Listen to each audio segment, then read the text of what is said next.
மக்கள் அனைவருக்கும் கல்வியை கொண்டு சேர்க்க வேண்டும். கோவை மறைமாவட்ட ஆயரும் பிஷப் ஆம்பிரஸ் கல்லூரியின் தலைவருமான டாக்டர் தாமஸ் அக்வினாஸ் கோவையில் பேட்டி. கோவை சுங்கம் பைபாஸ் அருகே உள்ள பிஷப் ஆம்பிரஸ் கல்லூரி கடந்த 1997ஆம் ஆண்டு தொடங்கப்பட்டது. தற்பொழுது இக்கல்லூரியானது தரம் உயர்த்தப்பட்டு 2024ஆம் ஆண்டு முதல் தன்னாட்சி கல்லூரிக்கான அங்கீகாரம் இக்கல்லூரிக்கு கிடைத்துள்ளது. அதேபோல கார்மல் கார்டன் பப்ளிக் பள்ளி CBSE அங்கீகாரம் பெற்றுள்ளது.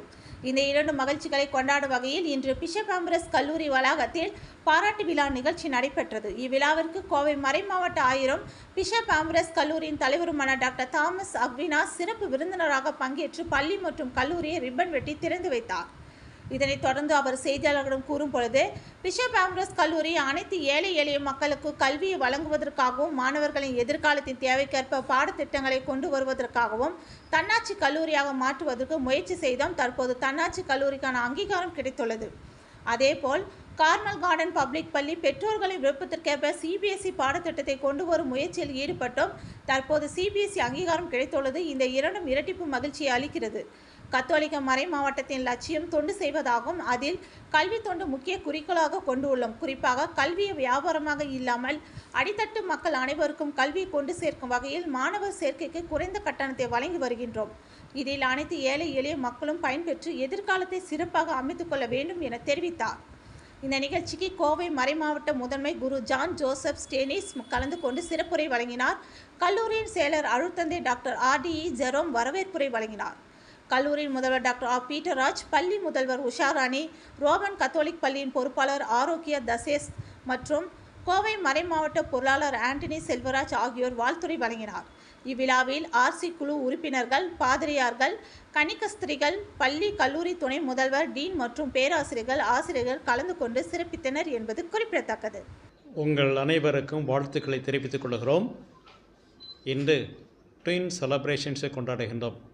ஒன்று, எங்கள் பிஷப் ஆம்ப்ரோஸ் காலேஜினுடைய தன்னிறைவு அட்டானமஸுடைய அந்த நாளையும், கார்மல் கார்டன் பப்ளிக் ஸ்கூலுடைய CBSE ஸ்கூலுடைய அஃபிலியேஷன் கிடைத்ததையும் நாம் கொண்டாடுகின்றோம். இந்த அட்டானமஸ்க்காக நாம் ஏங்கள் தயார் செய்தோம் என்றால், இங்கு படிக்கின்ற மாணவர்கள் ஏறக்குறைய பாதி பேருக்கு மேல் அடித்தட்டு மக்கள், அவங்கள் ஏழைகள்.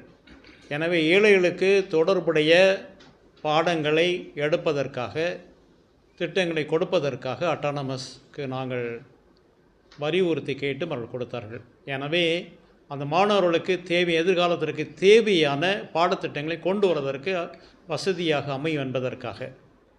அடுத்ததாக எங்களுடைய Carmel Garden public school CBSE அந்த திட்டத்தை கொண்டு வந்திருக்கிறோம். ஏனென்றால் எல்லா பெற்றோர்களும் அந்த CBSE கேட்டுக்கொண்டார்கள். அதற்கு இணங்க நாங்கள் இந்த திட்டத்தை எடுத்து வைத்தோம். இதற்கு முதன்மை காரணமாக இருக்கின்றவர் எங்களுடைய கல்லூரியுடைய செயலரும் இந்த பள்ளியினுடைய செயலருமான பேரருள் தந்தை RD ஜெரோம் அவர்களை இந்த மறை மாவட்டம் நாம் அனைவரும் பாராட்டுகின்றோம், வாழ்த்துகின்றோம், நன்றி செலுத்துகின்றோம். அவரோடு சேர்ந்து உழைத்த ஆசிரியர் பெருமக்கள் அனைவருக்கும் எங்களுடைய நன்றிகள். எங்கள் நிர்வாக குழுவிற்கு நாங்கள் நன்றி செலுத்துகின்றோம். கத்தோலிக்க மறை மாவட்டத்தினுடைய ஒரே லட்சியம் தொண்டு செய்வது. அந்த தொண்டிலே சிறப்பான தொண்டு கல்வி தொண்டு. இந்த கல்வி தொண்டு எல்லா மக்களுக்கும் கிடைக்க வேண்டும். குறிப்பாக அடித்தட்ட மக்களுக்கு, வாழ்க்கையின் ஓரத்தில் இருக்கின்ற மக்களுக்கு கிடைக்க வேண்டும் என்பதற்காக நாங்கள் இந்த திட்டங்களை கொண்டு வந்தோம். இங்கு பிஸ்னஸ் ஓரியன்டேஷனே இல்லை, மாறாக இது எல்லோருக்கும் கல்வி கிடைக்க வேண்டும் என்பதற்காக குறைந்த அளவு நாங்கள் ஃபீஸ் பெற்று டொனேஷன் பெற்று செய்கின்றோம். எனவே இந்த முயற்சியை பாராட்டுகின்ற சமயத்தில் அனைத்து மக்களும் இங்கு வந்து மாணவர்கள் வந்து படித்து எதிர்காலத்தை சீரும் சிறப்புமாக அமைத்து கொள்ள வேண்டும் என்று இந்த நேரத்திலே நாங்கள் அன்போடு கேட்டுக்கொள்கின்றோம்.